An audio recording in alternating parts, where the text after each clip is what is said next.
ඕවන් කියවලා මේ 2026 අලුත් අවුරුද්ද පටන් ගද්දිම මේ විශේෂයෙන්ම Facebook එකේ මේ සෝෂල් මීඩියා වල මම දැක්කා වීඩියෝස් වගේක් ට්‍රේලර්ස් වගේක් ෂෙයා වෙනවා නාඳුනන හිම කුමරියේ කියලා. මේක හරිම මේ සිනමැටික් ගතියක් තිබුණා මේ වීඩියෝස් වල. ඒකින්ද මේ මට ලොකු කුතුහලයක් තිබුණා මේක නවසීලන්තයෙන් නිර්මාණය වෙන අලුත් නිර්මාණයක්ද කියලා දැනගන්න. මගේ මිත්‍රයා මදුජිත් තමයි මේ ට්‍රේලර්ස් ටික එහෙම ෂෙයා කරලා තිබුණේ. ඒවට මට මදුජිත්වත් හම්බෙන්න බැරුව ගියා මේකේ සුල්ල මුල මොකක්ද කියලා දැනගන්න. මම ඊයේ දැක්ක තව වීඩියෝ එකක්. ඒකට මේ අපි නවසීලන්තේ ඉන්න දක්ෂ ගායන ශිල්පියෙක් වෙන රංගන කසුන්සිල්වගේ නම ඇඳිලා තිබ්බා. ඉතින් මම අද මේ නිවර්ඩ් දවසේ ආව රංගන අය හම්බෙලා මේ නවසීලන්තයේ සමයකේ මොකක්ද මේ නාදුරුන් හිම කුමරිය කියලා කතා වෙන හිම කතාව ගැන සුළු මුල දැනගන්න. මාත් එක්ක ඉන්නවා රංගන කසුන්සිල්වා. මුලින්ම කියනවා සුබ අලුත් අවුරුද්දක් වේවා අයියේ. සුබ අලුත් අවුරුද්දක් වේවා. Thank you very much මල්ලි. මේ මට කියන්න මොකද්ද මේ නාදුරුන් හිම කුමරිය කියන්නේ? ඔව් ඇත්තටම ගීතයක් කියන්නත් බෑ. ඇත්තට මේක මියුසික් වීඩියෝයක් කියන්නත් බෑ. මේ නමට නොකියන්න හේතුව මේක මම අවුරුදු දෙකකට කලින් දෙකමාරකට විතර කලින් ලංකාවේදී පටිගත කරපු ගීතයක්. වසන්ත කුමාර කොබෝක ශූරින් විසින් පද රචනය කරපු මගේ මිත්‍ර මහේෂ් විදාන විසින් සංගීතවත් කරපු ගීතයක්. හැබැයි අර මම කලින් කිව්වා වගේ මේක ගීතයක් මියුසික් වීඩියෝයක් කියන තැන කොටු කරන්න කැමති නැතුව මම මේකට කෙටියෙන්ම කිව්වොත් සිනමාන්තික ගීරු මැවුමක් කියලා. ඒක තමයි වචනේ. හරි ලස්සන වචන ටික. සිනමාන්තික ගීරු මැවුමක්. ඒ කියන්නේ එතකොට මෙතන මේ සිනමාන්තික ගීරු මැවුමක් කියද්දි මම දැක්කා මේ රංගනෙන් එහෙම දායකලා තිබ්බ අපේ මූවි ස්ටාර් කියන එක අනුජ් නේද වීඩියෝ එකේ ඉන්නේ. එතකොට ඔව් අනුජ් තමයි අපිට දායකුනේ අපේ ලංකාවේ තාමත් රංගනයේ යෙදෙන දක්ෂ සිනමා තරුවක්. මට වාසනාව ලැබුණා ඔහුගේ දායකත්වයත් මේකට ලබා ගන්න. ඒත් එක්කම අපේ දක්ෂම නර්තන ශිල්පියක් අමාලි වීරසිංහ අමාලිගේ නොදකපු පැත්ත නොදකපු දක්ෂතාවයක් මේ නර්තන ශිල්පිනියක් රංගන ශිල්පිනියක් කරලා තියෙනවා ඔයගොල්ලෝ. ඒක බලා ගන්න පුළුවන්. ඒත් එක්කම මම ඒක මම ඇත්තටම කිව්වොත් අපිට ඒ වගේ දෙයක් කරන්න මෙහි තියෙන ෆැසිලිටි එක සමහරව හිතන්න පුළුවන් ඒක නෑ කියලා. නෑ අපිට ඒ අවශ්‍යතාවය අපිට තියෙනවා නම් ශ්‍රී ලාංකික ටච් එකෙන් මේක ඉස්සරහට යන්න. මට ඒකට දක්ෂයෙක් හමු වුණා. දක්ෂයෙක් විතරක් නෙමෙයි දක්ෂයෙක් ඇතුළු ලොකු ටීම් එකක්. මදුජිත් මගේ සහෝදරයා අනිවාර්යෙන් ගොඩාක් විස්තර මදුජිත්ගෙන් අපිට දැනගන්න පුළුවන්. දැන් මම අහන්න ගිය කාරණේත් ඒකයි ඊළඟට. මොකද මේ මියුසික් වීඩියෝ එකක් කරද්දී දැන් මෙයා කියනවා ශ්‍රී ලංකා ටච් එකක් තියෙන්න ඕනේ කියලා. ඒතකොට මේක ලංකාවට ගිහිල්ලා කරේ කියලා තමයි මම අහන්න ගියේ මුලින්ම. දැන් ඔයාම කිව්වා මදුජිත්ගේ ටීම් එක තමයි කරේ කියලා. මදුජිත් ඔයාම කියන්න විස්තරේ. දැන් මේක මියුසික් වීඩියෝ එකක්. අපි දකිනවා මේ දවස්වල ශ්‍රී ලංකාවේ තියෙන මියුසික් වීඩියෝස් වල ගීතයේ අර්ථයට බොහෝ හාත්පසින්ම වෙනස් තමයි රූප රචනය. කොහොමද මේක මැනේජ් කරගත්තේ? කොහොමද ස්ක්‍රිප්ට් රයිටින් එහෙම?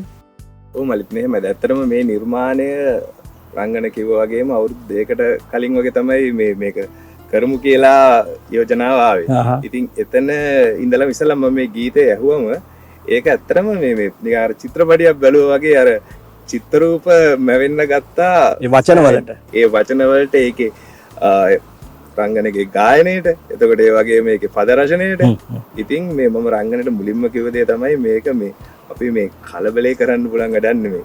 අපි මේකට වෙලාව අරගෙන අපි අර කියන්නේ පස්මහ බැලුම් බලනවා කියන්නේ ඒ වගේ සෑහෙන ප්ලෑන් කරලා කරන්න ඕන ලස්සන නිර්මාණයක්. සහ මේක නිකන් මියුසික් වීඩියෝ එකක් නැතුව අපි මේකට පොඩි සිනමැටික් ටච් එකක් දෙමු කියලා. ඉතින් මේ එතන ඉඳලා අපි ප්ලෑන් කරා මම සහ මගේ කණ්ඩායම අපි අතර මේක ටීම් වර්ක් එකක්. අපි කොරලන්ස් ටීම් එකෙන් තමයි මේකේ ස්ක්‍රිප්ට් රයිට් එකේ ඉඳලා තිර රචනය එතකොට මේකේ ප්‍රොඩක්ෂන් එක අපේ ප්‍රොඩක්ෂන් එකට සෑහෙන පිරිසක් දායකුණා මම හිතන්නේ 30කට වගේ පිරිසක් දායකුණා. ඒ ඔක්කොම ලොකු පිරිසක්.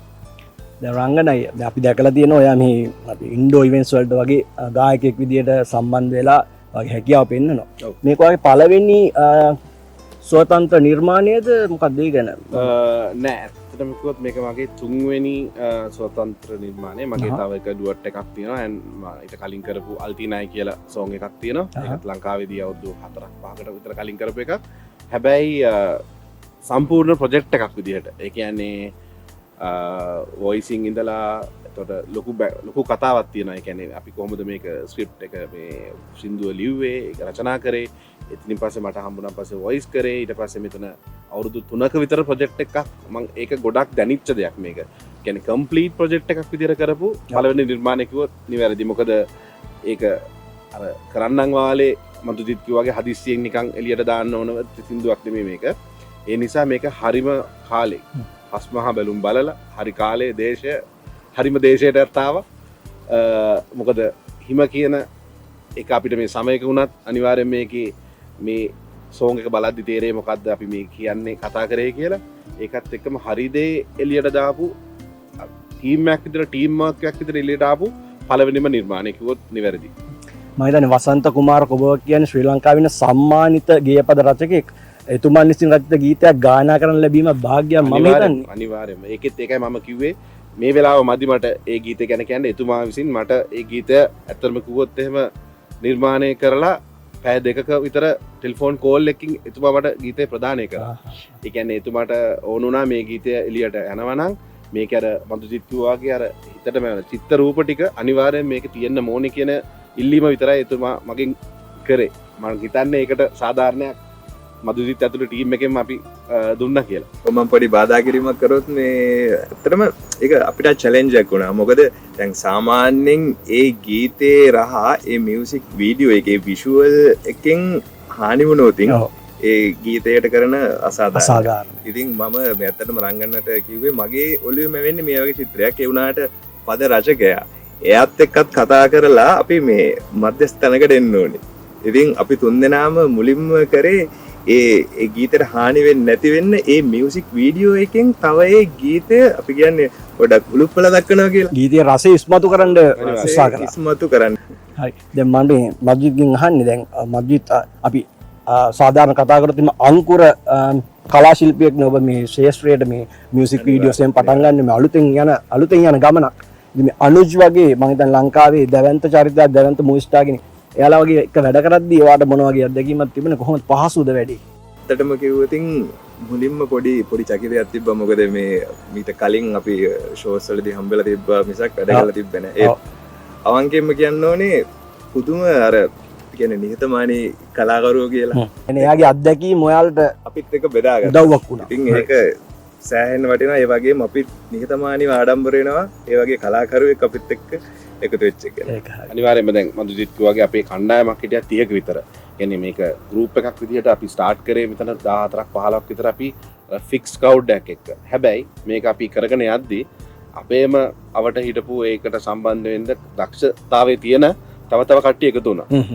අන්තිම මොහොතේත් අපි ගොඩක් වෙලාවට ඒ ආපු සම්බන්ධ වෙච්ච කට්ටියකින් අදහස් ගත්තා. සමහර දේවල් ෂූට් එක වෙන අතරතුරේ චේන්ජ් කරා.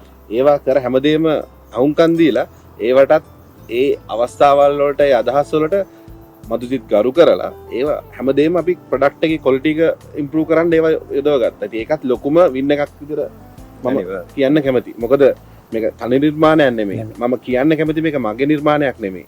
මේක අපේ එකක්. දැන් අපේම නිර්මාණයක්. මම කවදාවත් මගේ නිර්මාණයක් කියලා මේක ටයිටල් කරන්න කැමති නැහැ. මේක 100% වීඩියෝ ගැන කතා කරොත් නවසී ලාංකික නිර්මාණයක්. දැන් මේකේ මේ මම ට්‍රේලර් එකක් දැක්කා. මේක දැන් රංගනය කියවනේ මේ සිනමාන්තික ගීරු මැවුමක් මේක. එතකොට මේ සින්දුවක් මියුසිකල් වීඩියෝ එකක් විතරමද නැත්නම් මොකක්ද මේක තව කතාවක් තියෙනවද බෑග්ග්‍රවුන්ඩ් ස්ටෝරියක් යනවද? මම දැක්කා මේ ෆාම් එකක ඔය කතාවකුත් ෂෙයා කරලා තියෙනවා. ඒකයි මං අහන්නේ. මං හිතන්නේ කතා කරන්නේ නැත්තේ අපි ඕකට මදුජිත් එකට ඇඩ් කරයි ඉස්සරහට. මම කියන්නම් ඒක අපි කරේ විනාඩි 3-3 මාරක් ඇතුළත අපිට ගීතයකදී සම්පූර්ණයෙන්ම ඒ කතාව අපිට ප්‍රේක්ෂකයට අරන් යන්න බෑනේ. මේකට පසුබිම් කතාවක් තියෙන්න ඕනේ. ඒක ඉන්න කතා නායකයා වෙනුවෙන් අපි පසුබිම් කතාවක් වෙනම නිර්මාණය කරා. ඒක ලියුනේ මදුජිත් අතින්. ගොඩක් කතාවත් එක්කම රූ මැවුමත් එක්කම දකින්න ඇති ඇහෙන්න ඇති අපිට හුරු පුරුදු කටහඬක්. මම හිතන්නේ ළඟදී ජනාධිපති සම්මානයෙන් බිඳුම් ලැබු වජිර ජයවර්ධනගේ හඬ තමයි ඇහුනේ. අනිවාර්යෙන් වජිරයියාගේ ඒ ලස්සන වචන ටිකත් දායකත්වයත් මට ලබා ගන්න වාසනාව ලැබුණා. ඉතින් ඒත් එක්කම ඒ ස්ක්‍රිප්ට් එකක් අපි ලිව්වා මදුජිත් අතින් ඒක නිර්මාණය වුණේ. මදුජිත් කතා කරයි ඒ ගැන පොඩ්ඩක්. ඔව් ඇත්තටම මලිත් ඒක වුණේ දැන් රංගනය කරන අයටත් ලොකු පහසුවක් ඒ කතාවට පෙර කතාවක් තිබීම. ඒගොල්ලොන්ගේ පසුබිම කොහොමද මොකක්ද ඒගොල්ලන්ගේ රස්සාව. ඉතින් මම අනෝජිට අමාලිට යම් පසුබිම් කතාවක් ලියලා දුන්නා මේක මෙහෙම ඒගොල්ලෝ. ඉතින් අපි ඒ ඔස්සේ තමයි ඔය මේ ට්‍රේල් එකට කතාව ගොඩ නැගුවේ එතකොට මේ ඒ ට්‍රේල එක ඒ කතාව ඉවරෙන තැනින් තමයි ඇත්තට මියුසික් වීඩියෝ එක පටන් ගන්න. එතකොට ඊට පස්සෙත් මියුසික් වීඩියෝ එක පස්සෙත් ප්‍රේක්ෂකයන්ට යම් කිසි දෙයක් තියෙනවා හිතන්න මේකෙන් පස්සේ මොකක් වේද පොඩි කුතුහලයක් තියෙනවා. මොකද අපි කැමති ඉන්නේ මොකක් හරි කුතුහලයක් ඔස්සේ යම් කිසි නිර්මාණයක් රස විඳින්න. ඒ කියන්නේ මේ නිර්මාණය අවසන් වෙන්නේ ප්‍රේක්ෂකයාටත් හිතන්න යමක් ඉතුරු කරලා. අනිවාර්යෙන්. සමහරවට මන්ත්‍රී කියපු දෙයට මම දෙයක් ඇඩ් කරන්න. වචනත් එක්ක එක සිංක් වෙනවද නැද්ද කියන එක තේරුම් ගන්න පුළුවන් වෙන්නේ සින්දුව බලලා තව සැරයක් ආයෙත් බලද්දි. හේතුව එක කතාවක් ගලාගෙන යනවා ආයෙත් අර කිව්වා වගේ ෆ්ලෑෂ්බැක්. ඔව්. දැන් අපි හැමෝම දන්න සාමාන්‍ය මූවි එකක තියෙන අර ප්ලොට් ට්විස්ට් කියන එක. ඉතින් ඒකක් ගී නිර්මාණයකට ඒ විදිහටම ගේන්න බෑ. ඒත් අපි පොඩි උත්සාහයක් කරා මේ නිර්මාණය තුළ අර සාමාන්‍ය මියුසික් වීඩියෝ එකක් ගලන් යන විදිහට වැඩිය පොඩි වෙනසක් කරන්න. ඉතින් ඒක බලමු කොච්චර සාර්ථකද කියලා. දැන් මේ දෙන්නම කියන දේවල් වලින් මට හිතුණ දෙයක් තමයි මේක මේ දැවැන්ත ශිල්පිනියන් එකතු කරගෙන කාලය ඇතිවෙන්න අරගෙන කරපු දැවැන්ත වටිනා නිර්මාණයක්. ඉතින් රංගනය මට කියන්න දැන් මේක කවදද රිලීස් කරන්නේ? අපි කප්ටියම දැන් අර කතාවුත් තියෙනවානේ මේ නිර්මාණය ගැන වැඩියම අහන්නේ නැහැ. මොකද අර ලෙහලා බලන් තින බල්ල ඔබලා බලන්න ඕනේ නැහැ කියනවනේ. ඒකින්ද මේ මම අහන්නේ කවදද දැන් මේක රිලීස් කරන්න අපිට බලන්න? හැමෝම අහන ප්‍රශ්නයක්. දැන් අපිට උත්තරයක් තියෙනවා ඒකට ඇත්තටම කිව්වොත්. මේ සතියන්තයේ මගේ YouTube channel එකෙන් Soul of Rango කියන මගේ YouTube channel එක subscribe කරලා නැත්නම් මම ආදරෙන් ඉල්ලා සිටිනවා follow කරන්න කියලා. ඒත් එක මගේ Facebook page එක ඒ නමින්ම තියෙනවා. මේ සතියන්තයේ බලා ගන්න පුළුවන්. මම රංගන කසුන් සිල්වාගේ YouTube channel එකේ link එකයි Facebook page එකේ link එකයි caption එකේ දාන්න. ආදරයක් ළඟ හිමකන්දක් වුණත් දිය වෙන්න පුළුවන් කියලා කතාවක් තියෙනවානේ. ඉතින් මං හිතනවා මේ නිර්මාණය තුලින් අපිට මේ කතාවේ සත්‍ය අසත්‍යතාවය බලා ගන්න පුළුවන් වෙයි කියලා. ඒකින්ද රැඳිලා ඉන්න මම කලින් කිව්වා වගේ අර link දෙකම දාන්නම්. subscribe කරලා නැත්නම් subscribe කරන්න, follow කරලා නැත්නම් follow කරන්න. බොහොම ස්තුතියි.